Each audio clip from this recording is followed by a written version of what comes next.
오늘 함께 나눌 말씀은 사무엘상 24장입니다. 1절로 7절까지 봉독해 드리도록 하겠습니다.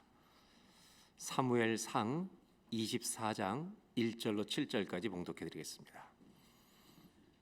사울이 블레셋 사람을 쫓다가 돌아오매 어떤 사람이 그에게 말하여 이르되 보소서 다윗이 엔게디 광야에 있더이다 하니 사울이 온 이스라엘에서 택한 사람 3,000명을 거느리고 다윗과 그의 사람들을 찾으러 들염소 바위로 갈새 길가 양의 우리에 이른즉 굴이 있는지라 사울이 뒤를 보러 들어가니라 다윗과 그의 사람들이 그 굴 깊은 곳에 있더니 다윗의 사람들이 이르되 보소서 여호와께서 당신에게 이르시기를 내가 원수를 내 손에 넘기리니 내 생각에 좋은 대로 그에게 행하라 하시더니 이것이 그날이니이다 하니 다윗이 일어나서 사울의 겉옷자락을 가만히 베니라.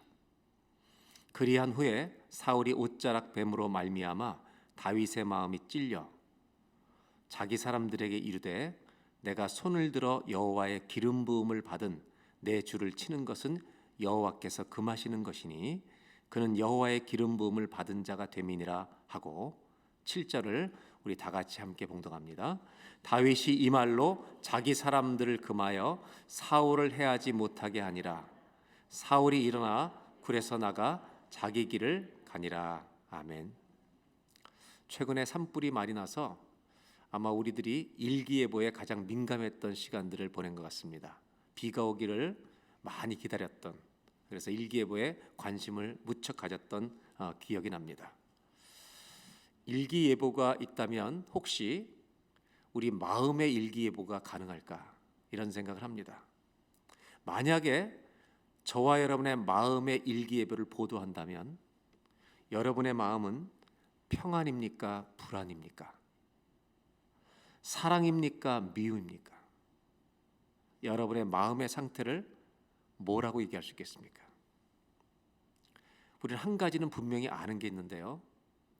하나님이 우리에게 원하시는 마음은 평안입니까? 불안입니까? 뭐죠? 평안입니다. 어떻게 알 수 있냐면 우리 예수님은 내가 너에게 평안을 주노니 내가 주는 평안은 문제가 와도 평안할 수 있는 세상이 주는 평안과 다른 내 평안을 준다고 말씀하셨기 때문입니다. 그리고 예수님은 제자들을 전도하러 보내실 때도 어느 집에 들어갔는지 평안을 빌라고 말씀하셨습니다. 하나님의 나라는 먹고 마시는 것이 아니라 의와 희락과 평강이라고 말씀하셨습니다. 성경에 읽어보면 우리 하나님은 어디에서든지 아무리 위험하고 어려운 상황에서든지 우리 주님은 평안을 주시는 하나님이신 줄로 믿습니다. 한번 옆 사람하고 인사할까요? 평안할지어다. 한번 인사하겠습니다. 주님의 평안이 함께 하시기를 주의 이름으로 축복합니다. 오늘 말씀은 어떤 광야 속에서 일어나고 있는 이야기입니다. 다시 사무엘상 24장 1절 어떤 지역인지 보도록 하겠습니다. 1절을 보시면 다윗이 엔게디 광야에 있을 때 이야기가 나옵니다. 오늘 배경은 장소는 엔게디 광야입니다. 이 광야는 솔로몬의 아가서에는 이 포도원이 많은 땅으로 알려진 곳입니다. 이곳에서 20세기에 사해사원이 발굴된 곳이기도 합니다. 우리 모두가 이 사울과 다윗의 이야기를 지금 쫓고 있습니다. 읽어나가고 있는데 여기에 지금 왕인 사울과 앞으로 왕이 될 다윗 두 왕의 이야기가 광야에서 펼쳐집니다. 광야에 여러분 누구든지 우리가 광야에 오래 나가 있으면 발달하는 게 있습니다. 광야에 나라 오래 머물면 훨씬 더 예민해지고 발달해야 하는 게 있는데 그것이 감각입니다. 광야에 오래 머물면 여러분 시각이 발달합니다. 몽골 사람들은 시력이 5.0이라고 그래요. 멀리 있는 것도 봅니다. 왜 발달하냐면 위험에서 벗어나려고 봐야 합니다. 또 한 가지는 청각이 발달합니다. 짐승 소리를 들어야 합니다. 심지어 후각도 발달해서 연기 냄새가 나는지 이 감각이 발달한다는 것이 보편적인 상식입니다. 광야에서 우리는 더 많은 것을 보게 되고 듣지 못하던 것도 듣게 됩니다.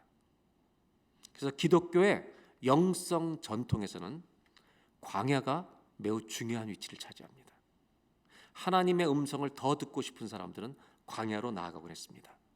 그 고독한 곳에서 내가 누구인지를 발견하고 주님의 음성을 더 듣고 싶었기 때문입니다.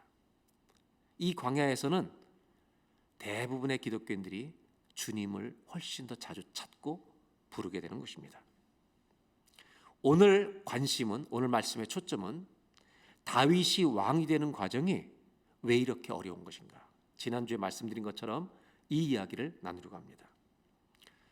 다윗을 왕으로 기름 부어 세우셨는데 다윗이 왕이 되기까지는 16장의 기름을 부었는데 사무엘상 31장이 끝나도록 오지 않습니다. 왜 이렇게 왕으로 세우셨는데 왕이 되는 시간이 이렇게 어렵고 긴 것일까? 사울과 다윗의 이야기를 이해하는데 굉장히 중요한 한 단어가 있습니다. 오늘 우리가 읽었던 성경 봉독의 본문에도 나오는데 기름 부음 받은 자라는 단어입니다.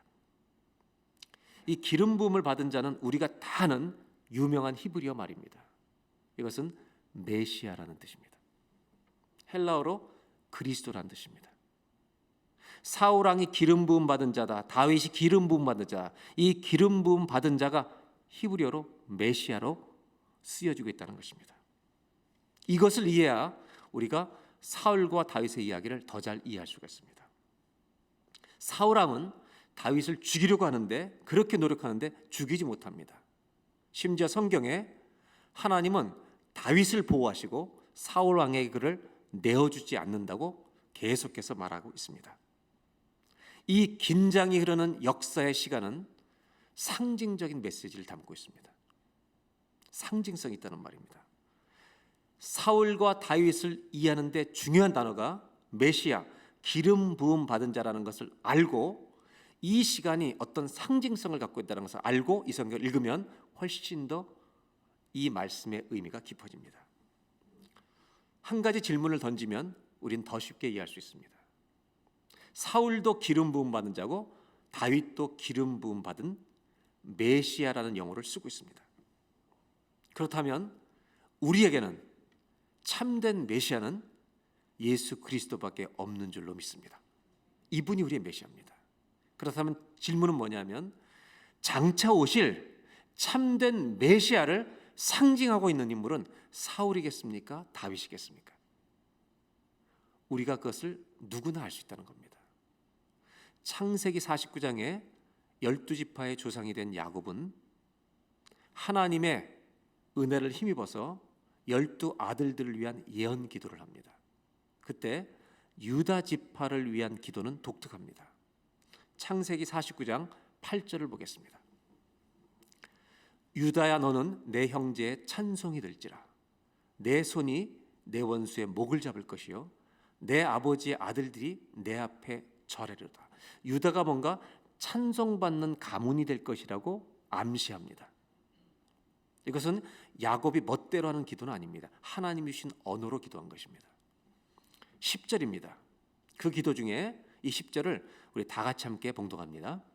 규가 유다를 떠나지 아니하며 통치자의 지팡이가 그 발 사이에서 떠나지 아니하기를 실로가 오시기까지 이르니 그에게 모든 백성이 복종하리로다.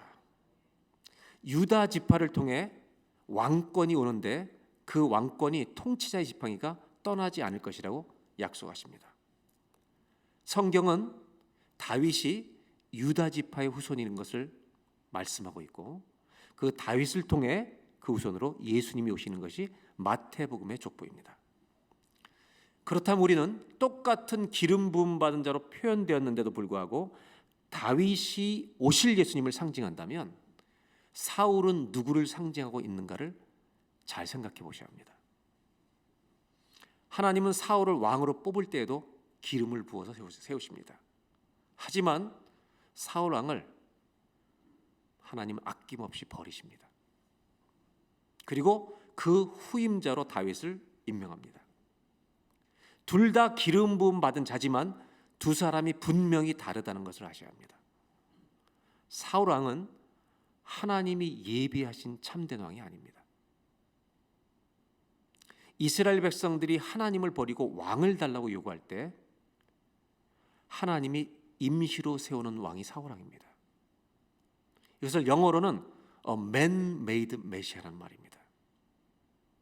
사람이 기대하는 메시아라는 것입니다. 그렇다면 하나님이 준비한 메시아의 상징은요, 그 다음에 올 다윗입니다. 하나님은 사울 왕국을 계획하시지 않았습니다. 다윗의 왕국을 계획하고 이스라엘 역사를 끌어가십니다. 사울이 다윗을 아무리 죽이려고 해도 죽이지 못하는 이 시간은 무언가를 상징하고 있습니다. 그것은 뭐냐면 다시 오실 예수 그리스도와 이 세상 사이의 긴장을 암시하고 있는 것입니다. 세상과 하나님의 나라의 갈등과 긴장을 이 두 왕의 이야기 속에서 보여주고 있다는 것입니다. 구약의 레위기 제사는 우리의 죄를 속죄함 받기 위해서 짐승을 데리고 가서 흠없는 짐승을 죽여서 피를 흘리고 우리의 속죄 제물로 드리는 이야기는 하나님이 그냥 만든 이야기가 아닙니다. 그냥 명령한 우연한 약속이 아닙니다. 우리를 위해서 희생 제물로 오실 예수님을 다 상징하면서 주님이 계획하신 예배이고 제사였습니다. 사울과 다윗 간의 긴장 역시 이런 상징성을 담고 있습니다. 사울이 아무리 다윗을 추격해도 다윗은 잡히지 않습니다. 하나님은 내어주시지 않습니다. 두 왕은 공존할 수가 없습니다. 반드시 한 나라만이 남는 것입니다. 사울의 나라는 끝날 것이고 다윗의 왕국은 올 것입니다. 이 다윗의 등장은 장차 올 이 땅에 임할 하나님의 나라를 예고하고 있습니다. 우리는 최근에 아프가니스탄이라는 나라가 얼마나 무섭게 변해가고 있는가를 눈으로 보고 귀로 듣고 있습니다. 그 나라에 지금 피난을 못 가고 남아있는 사람들이 살아야 될 그 통치 안에서 지내야 될 이 삶을 생각하면 그것은 비극이고 거의 재앙 수준입니다. 우리는 그 이야기를 뉴스를 보고 들으면서 마음이 아프고 슬픈 뿐입니다. 저는 아프가니스탄을 오래전에 갔다 왔는데 북한을 가보고 아프간도 가봤지만 제 마음속에는 가장 가슴 아픈 나라가 그때도 아프가니스탄이었습니다. 27년 동안 전쟁이 있었기 때문에 생존을 위해서 거짓말을 쉽게 해야 되는, 그래야만 살아갈 수 있는 그 백성들을 만나서, 그 국민들을 만나서 마음이 너무 아팠습니다. 이번에 난민 사태를 보면서 저는 선교부 앞으로 상의하려고 하는 것이 있습니다. 어떻게 우리가 현장에 들어가지 못하지만 흩어져 있는 난민들을 이때 교회가 어떻게 도울 것인가? 이것이 교회의 관심이어야 합니다. 왜 이야기를 드리냐면 어떤 사람이 나라를 통치하느냐에 따라 국민의 질은, 삶의 질은 완전히 달라집니다. 사울이 다스린 기간은 40년이라고 구약에는 표현하고 있지 않지만 사도행전에서 말하고 있습니다. 사울 왕이 다스린 40년은 왕을 달라고 요구했던 이스라엘 백성들에게 하나님이 징계하시고 심판하시는 시간과 같았습니다. 이것을 우리는 더 쉽게 이해할 수 있습니다. 예수님이 태어나시던 때의 이야기로 가보겠습니다. 마태복음 2장 1절입니다. 이때 이 이스라엘 지역을 다스리고 있는 로마의 분봉 왕의 이름은 헤롯이었습니다. 헤롯 왕 때 예수께서 베들레헴에서 태어나십니다. 동방 박사들이 메시아가 태어난 것을 알고 경배하러 예루살렘에 이르러 말하기를 2절입니다. 유대인의 왕으로 나시니가 어디 계시냐. 헤롯 왕이 있는데 유대 지역에 왕이 태어났다는 것입니다.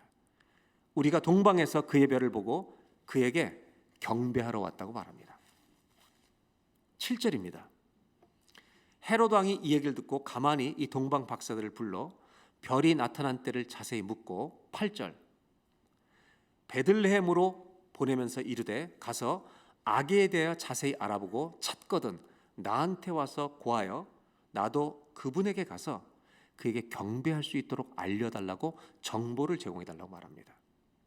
여기서 헤롯 왕은 그 유대인의 왕으로 온 아기 예수를 경배하겠다고 월십하겠다고 했는데 이것은 언어일 뿐이고요. 헤롯 왕은 to kill, 죽이려고 하는 것입니다. 두 왕은 존재할 수 없습니다. 왕은 한 사람밖에 없습니다. 12절입니다. 동방박사는 예수님을 찾아가 경배합니다. 꿈에 헤롯에게로 돌아가지 말라고 하는 주의 사자의 지시를 받고 다른 길로 고국에 돌아갑니다. 헤롯 왕을 피해갑니다. 그리고 대참사가 일어납니다. 헤롯 왕은 화가 나서 2살 미만의 아기들을 다 죽이라고 명합니다. 이때 엄청난 아기들이 죽습니다. 가정마다 정말 눈물과 애통이 터집니다. 이때 우리 예수님은 마태복음 2장 13절입니다. 그들이 떠난 후에 주의 사자가 요셉, 예수 그리스도의 아버지 요셉에게 현몽하여 이르되 헤롯이 아기를 찾아 죽이려 하니 일어나 아기와 그의 어머니를 데리고 애굽으로 피하여 내가 너에게 이르기까지 애굽에 피해 있으라고 말합니다. 이때 2살의 남자는 다 죽습니다. 그리고 언제 애굽에서 돌아오냐면 헤롯 왕이 죽은 다음에 옵니다. 새 왕이 오면 이전 왕은 죽습니다.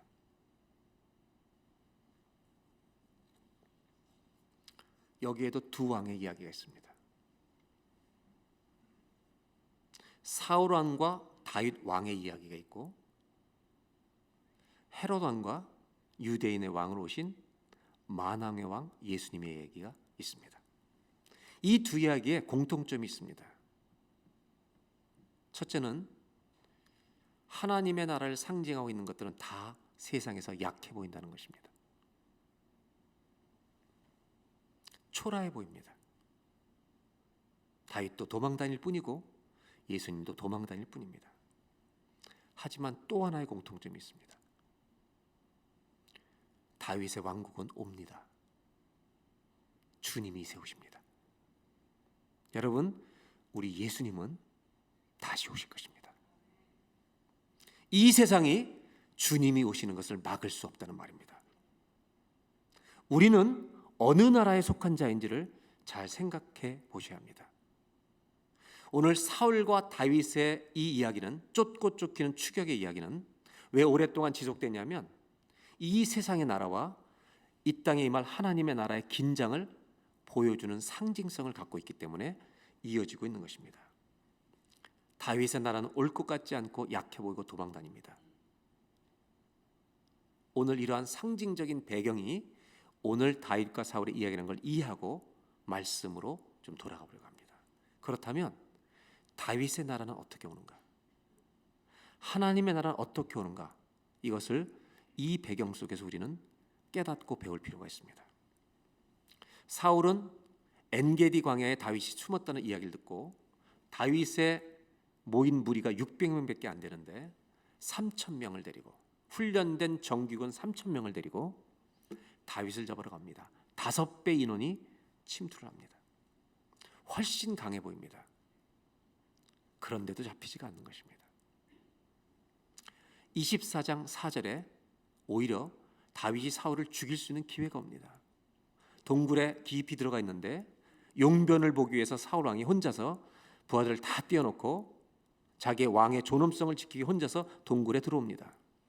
4절을 보겠습니다. 다윗의 사람들이 이르되 보소서 여호와께서 당신에게 이르시기를 내가 원수를 내 손에 넘기리니 내 생각에 좋은 대로 그에게 행하라 죽이라는 것입니다 하시더니 이것이 그날입니다. 이렇게 권면합니다.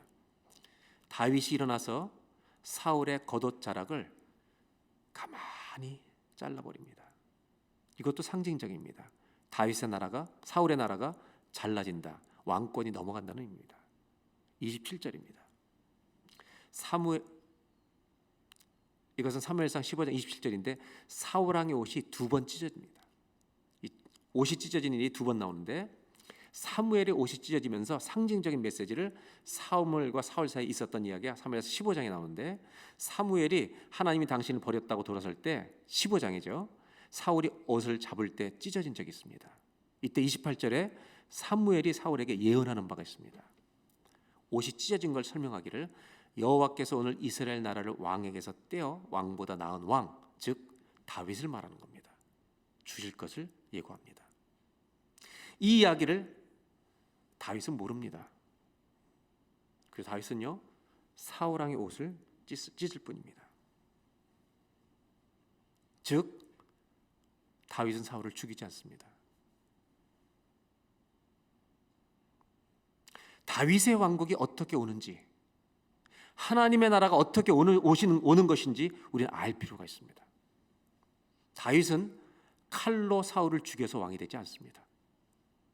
그는 주님이 주시는 시간을 기다릴 뿐입니다. 만일 다윗이 칼로 사울을 죽여서 왕이 됐다면 그는 칼로 칼을 대항하는 것뿐입니다. 그렇다면 다윗은 사울 왕의 2세에 불과합니다. 사울을 죽일 수 있는 기회가 왔는데 다윗은 죽여서 왕이 되지 않습니다. 그를 자기가 죽여서 다윗의 왕국을 건설하지 않습니다. 여기에 우리가 잊지 말아야 될 교훈이 있습니다. 하나님의 나라는 제사장의 귀를 잘라버린 베드로의 칼로 오지 않습니다. 예수님은 오히려 십자가에 위해서 죽으십니다. 로마 권력에 자기 목숨을 내어놓으십니다.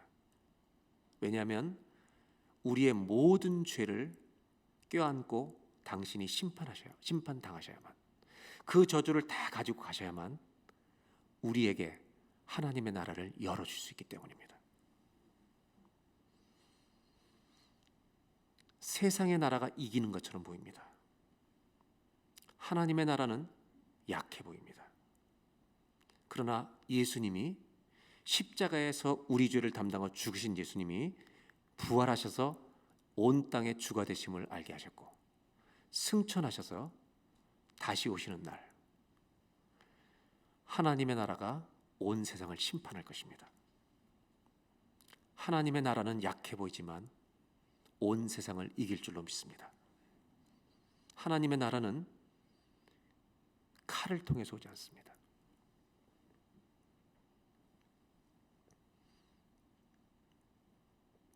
십자가에서 죽으신 사랑과 희생을 통해서 옵니다. 십자가에서 예수님이 죽으심으로 우리에게 하나님의 나라가 열린 줄로 믿습니다. 하나님의 나라는 어떻게 오는 것입니까? 한번 따라 하실까요? 하나님의 나라는 사랑과 용서를 통해 임할 것입니다. 하나님의 나라는 주님의 십자가 사건으로 오는 것입니다. 그래야 우리가 하나님 나라 백성이 될 수 있기 때문입니다. 다윗이 사울을 죽이지 않은 것은 상징적인 메시지입니다. 이제 그렇다면 다윗과 사울의 이야기를 우리 삶에 좀 연결시켜 보려고 합니다.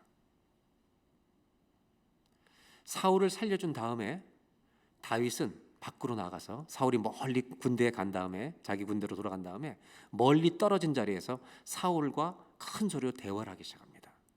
여기에 우리에게 주시는 경고하는 메시지가 있습니다.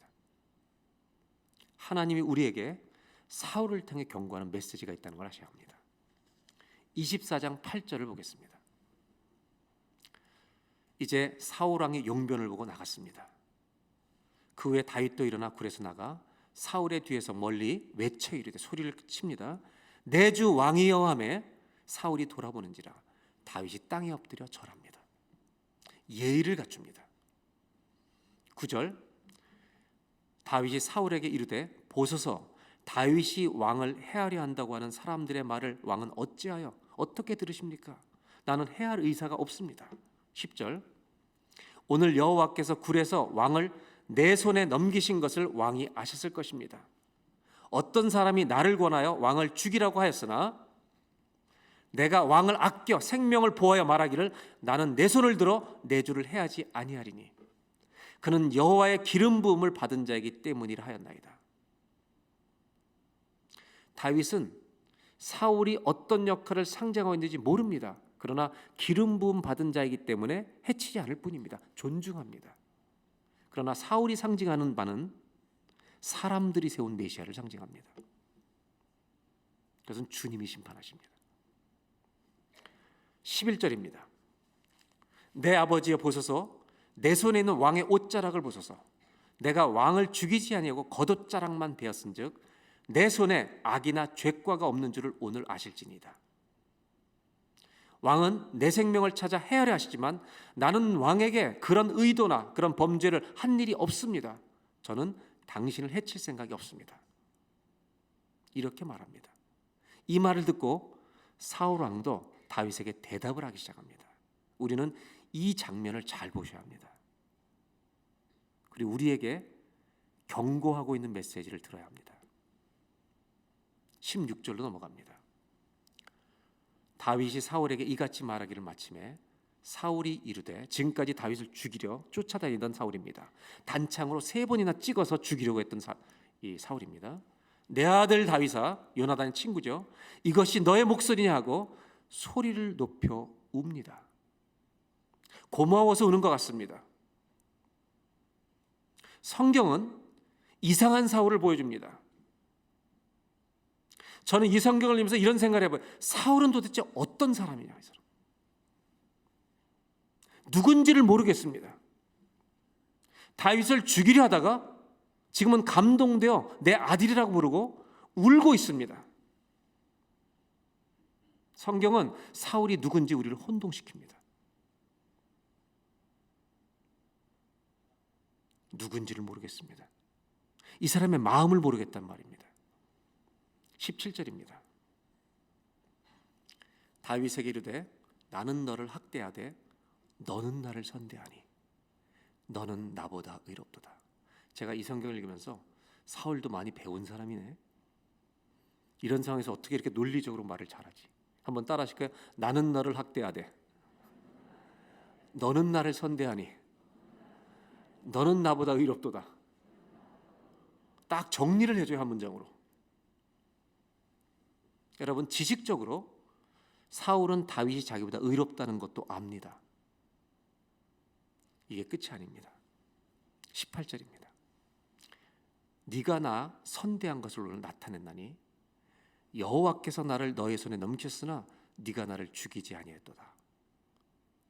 이 고마운 마음도 가지고 있습니다. 19절입니다. 사람이 그의 원수를 만나면 그를 평안히 가게 하였느냐. 죽일 수 있으면 죽여버리지.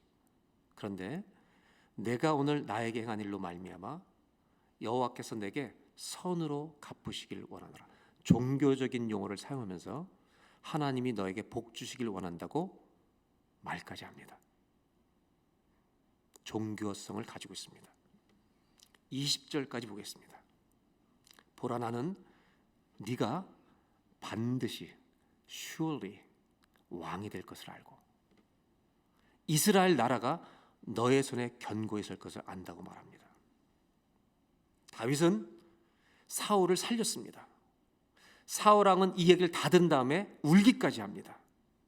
그리고 축복도 합니다. 네가 의롭다는 것도 안다고 말합니다. 여호와 이름으로 축복합니다. 그리고 다윗이 왕이 되어 그가 나라가 견고해질 것도 압니다. 그런데 사울은 끝까지 변하지 않습니다.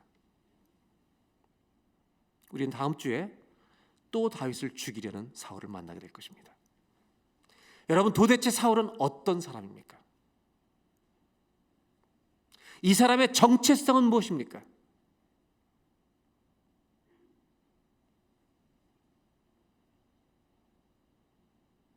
우리는 누굽니까? 우리는 어느 나라에 속한 사람입니까? 사무엘상을 공부하면서 제가 묵상도 하지만 많은 책들을 보면서 사울 왕에 대한 이 장면에 대한 해석은 거의 공통적입니다. 사울에 대한 이상하다는 것입니다. 유진 피터스는 사무엘상에 대한 책을 썼습니다. 그분은 사울을 영어로 이렇게 표현합니다. 한번 자막을 보겠습니다. A classic instance of a sentimentalized spirituality. 이 사울 왕의 모습은 신앙을 가진 사람이 아니라 감상적이 되어버린 영성을 가지고 있는 전형적인 사례라는 것입니다. 감정적으로 느끼곤 있습니다. 인포메이션과 knowledge로는 알고는 있습니다. 믿음으로 받아들이지 않습니다. 다윗이 싫은 것입니다. 하나님의 말씀과 약속은 아는데 그렇게 되기를 원치 않습니다. 사울 왕은 인간이 만든 메시아를 상징합니다. 사람들이 왕을 달라고 한 그 모습을 하나님은 사울로 세우십니다. 그리고 이 사울 왕의 오늘 대화는 종교의 이미지를 가지고 있습니다. 말로는 왕이 될 것이라고 다윗을 말하지만 절대로 믿지 않습니다. 아니, 이루어지지 않아야 된다고 생각합니다. 종교적으로 예민하고 정확하게 감정을 표현하지만 그의 삶은 조금 더 변하지 않습니다. 종교적 지식은 있는데 말씀을 믿는 신앙 위에 서진 않습니다. 하나님의 나라가 임할 때 종교는 멸망합니다. 믿음만 남습니다. 다윗을 죽이려는 사울 왕이 잠깐 말을 바꿨다고 다윗의 왕국을 환영하는 사람은 아닙니다. 다윗에게는 돌이킴의 기회가 왔습니다. 회개할 수 있는 기회가 왔습니다. 그러나 끝까지 돌이키지 않습니다. 하나님의 나라를 환영하는 사람은 반드시 바뀌어야 합니다. 성경이 오늘 보여주시는 메시지는 명확합니다. 사울은 다윗의 나라를 기다리는 사람이냐 아니냐. 하나님이 다윗을 왕으로 세우신 걸 알지만 그는 절대 기다리지 않습니다. 죽이려고 합니다. 말은 그렇게 하지만 다윗의 나라를 환영하지 않습니다. 우리는 그 사울을 또 계속해서 만나게 될 것입니다. 이것이 사울의 본성입니다. 말로 다윗의 왕국에 속한 자가 되어서는 살아남을 수가 없습니다. 우리가 신앙생활할 때 말로 하나님 나라에 속한 자가 아니어야 합니다. 그래야 하나님의 나라가 임할 때 그 백성으로 주님이 환영하실 것입니다. 하나님이 오늘 이러한 감상적인 종교에 빠져있는 사울을 통해 우리에게 말씀하시는 경고가 있습니다.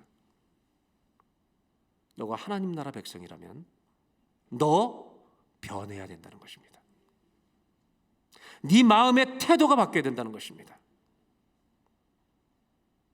종교적인 옷 가지고는 안 된다는 것입니다. 종교는 주의 나라가 올 때 심판당할 것입니다. 주님이 말씀하십니다. 사울의 자리에 있지 말라고. 달라져야 한다고. 내 마음속의 태도가 주님의 나라를 기다리며 사는 사람이 되어야 한다고. 하나님의 편에 서기 위해서, 주의 나라 편에 서기 위해서 날마다 애쓰는 성도가 되라고 말씀하고 계십니다. 이것이 그리스도인의 삶입니다. 사울의 모습으로는 하나님 나라 백성이 될 수 없습니다. 우리는 심판에 직면할 것입니다. 한 번만 따라 하실까요? 하나님의 나라는 우리에게 변화를 요구합니다. 이것이 사울을 통해서 주시는 경고의 메시지입니다. 신앙생활 여러분 얼마나 하셨습니까? 오늘 제가 일부 예배를 드리면서 처음 찬양을 하고 있는데 주님이 갑자기 이런 마음을 주셨어요. 너 변해야 된다는 게 무슨 말일까? 주님 뭐라고 말씀하시냐면 신앙생활 오래 했으니까 철 좀 들어라. 여러분 옆에 사람한테 이렇게 인사 한번 해보실래요? 철 좀 드시기 바랍니다. 한번 인사하겠습니다.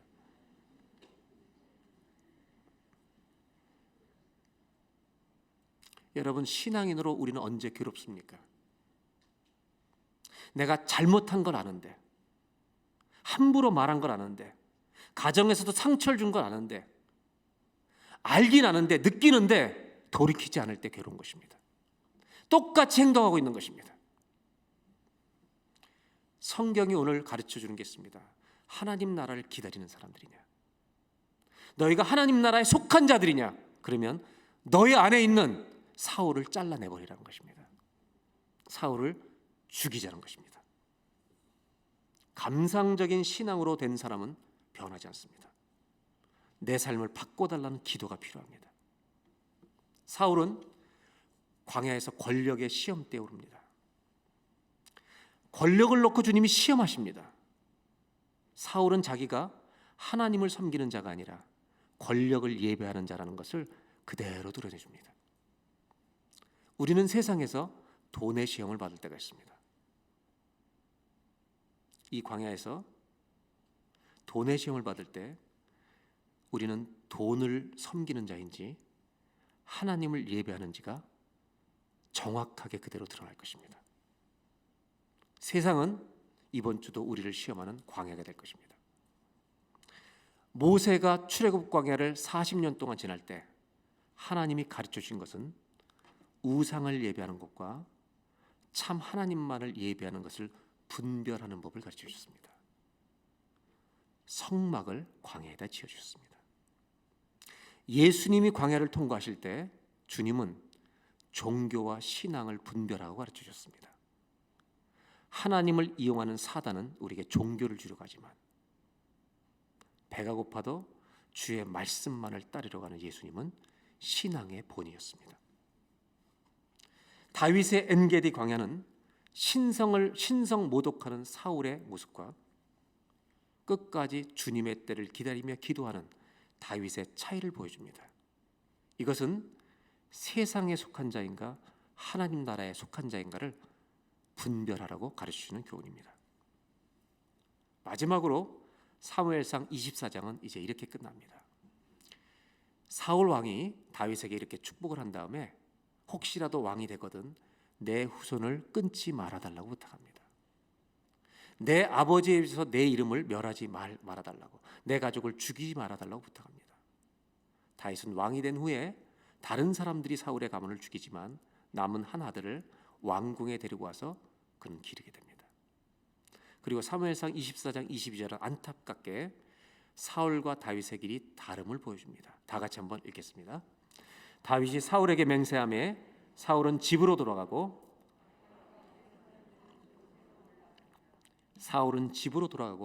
다윗과 그의 사람들은 다시 광야로 갑니다. 사울 왕이 회개했다면 다윗을 웰컴하고 왕궁으로 데리고 들어와서 자기가 그만두고 그를 왕으로 모셨어야 될 것입니다. 두 사람의 길은 끝까지 갈라집니다. 동일한 광야에서 사울은 스스로 왕의 자격이 없는 사람임을 드러냅니다. 나란 일을 다 뒤로하고 다윗을 잡을 생각에 온 정신을 집중하고 있습니다. 그는 광야에서 인생을 망쳐가고 있는 중입니다. 그러나 다윗은 하나님께로 자꾸 달려갑니다. 하나님을 피난처로 고백합니다. 하나님의 인도하심을 끝까지 기다립니다. 그리고 믿음의 갑옷을 계속 입습니다. 여러분 잘 들으십시오. 광야는 어떤 사람에게 인생을 망칠 만큼 위험한 곳이 될 수도 있습니다. 반대로 광야는 어떤 사람들에게는 하나님을 더 깊이 만나고 하나님을 체험하고 우리의 신앙이 성숙해질 수 있는 경이로운 곳입니다. 오늘 여러분들에게 이런 질문을 해봅니다. 여러분이 사울과 다윗을 바라보면서 마음의 기상캐스터가 되셔서 사울과 왕궁으로 돌아가는 사울과 광야로 돌아가는 다윗을 보면서 이들의 마음속에 누구에게 더 평안이 있었을지 예보를 좀 해주시기 바랍니다. 왕궁으로 돌아가는 사울에게 평강이 있었겠습니까? 광야로 가는 다윗에게 평강이 있었겠습니까? 더 구체적인 용어로 말하면 이 두 사람의 마음속에 누구의 마음속에 하나님의 나라가 있었겠습니까? 우리 예수님은 하나님의 나라가 여기 있다 저기 있다 하지 말지니 너희 가운데 있다고 말씀하셨습니다. 이 역사의 사건은 우리에게 마지막 결론적인 메시지를 남깁니다. 여러분, 여러분의 가정에, 여러분의 삶 속에 오늘 하나님의 나라가 임하고 있습니까? 아니라면 왜 그렇습니까? 사랑의 나라가 있습니까? 죄의 나라가 있습니까? 용서의 나라가 있습니까? 분노와 미움의 나라가 여러분 마음속에 있습니까? 다윗을 통해서 광야로 쓸쓸하게 나아가는 광야를 다윗을 통해서 그의 마음속에 있는 하나님의 나라와 평강을 보면서 우리에게 하시는 마지막 결론이 있습니다. 한번 따라 하실까요? 내 삶 속에 하나님 나라를 건축하십시오. 여러분, 부모로서 가정에 하나님 나라를 세워가는 어른들이 되시기를 축복합니다. 세상에 일하면서 어디가 있어도 주님의 나라를 세워가시기 바랍니다. 한 가지만 구체적으로 나누어갑니다. 오늘 이야기는 다윗이 사울을 살려준 이야기입니다. 우리의 마음속에 하나님의 나라가 우리 가정의 삶 속에 임하게 하는 여러 가지 방법 중에 하나는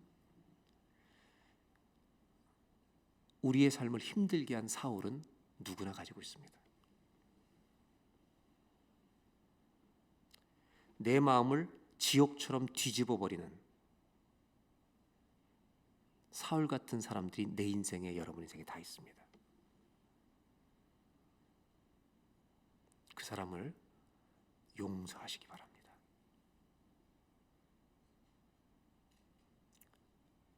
용서할 때 주의 나라가 오는 것입니다.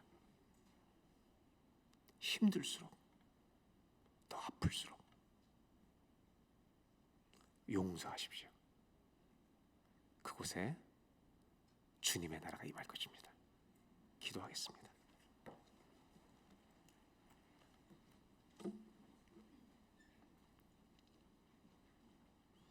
하나님, 오늘 엔게디 광야에서 말씀해 주십니다. 세상의 나라와 하나님의 나라가 충돌하고 있는 곳에 살고 있다는 것을 보여주십니다. 너는 어느 나라에 속한 사람이냐?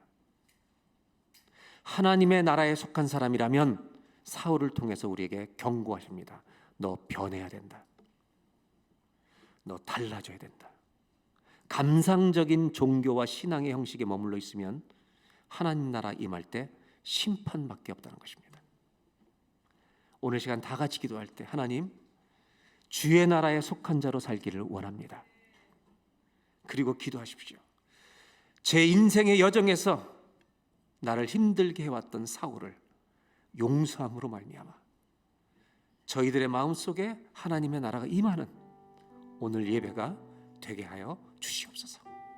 우리 다 같이 이 시간 자유롭게 기도하겠습니다. 하나님 아버지, 주님,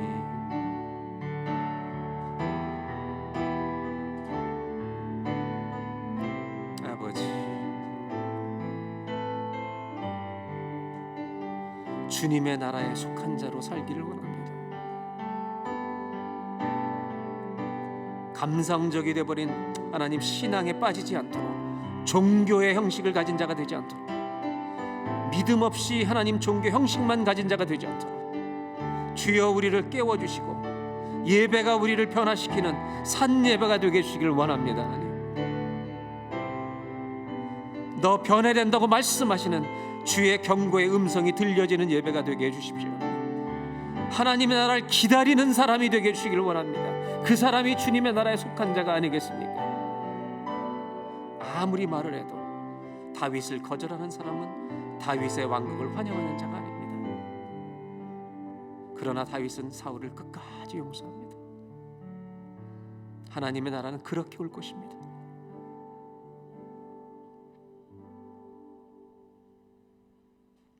하나님 아버지, 사울 왕이 아무리 울어도, 네가 나보다 낫고 의롭다고 말해도 그런 다윗의 왕국을 절대로 환영한 사람 아닙니다. 또 다윗을 죽이려고 합니다.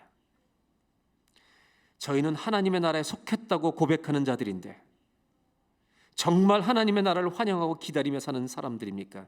아니면 세상의 나라만을 붙들고 사는 사람들입니까? 오늘 주의 음성을 듣는 예배가 되게 해주시길 원합니다.